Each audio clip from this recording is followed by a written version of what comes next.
ये उनकी मेरी किस्मत, मेरी किस्मत, मेरी किस्मत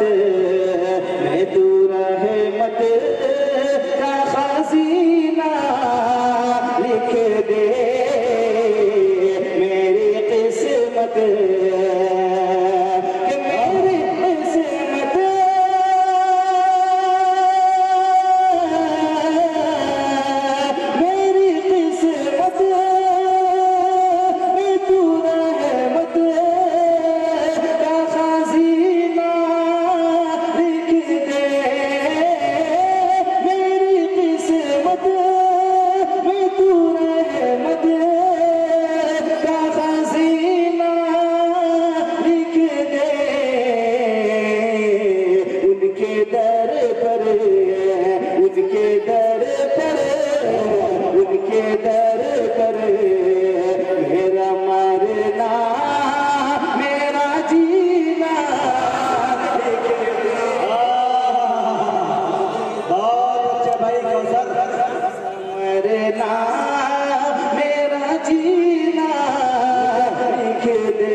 क्या है। लोग ये तमन्ना करते हैं कि मरने के बाद अल्लाह तबारक व तआला हमें जन्नत दे दे, लेकिन मेरी क्या ख्वाहिश, मैं अपने दिल की ख्वाहिश आपको बयान करने की कोशिश करता हूँ। अगर आपकी भी यही ख्वाहिश हो तो आपकी मोहब्बतें चाहिए, मुलाज़ा फरमाएं कि मेरे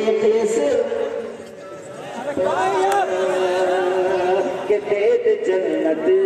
उन्हें, अल्लाह का कर्म है कि चलते चलते ठीक हो गया है कि तेज जन्नत उन्हें जो मांग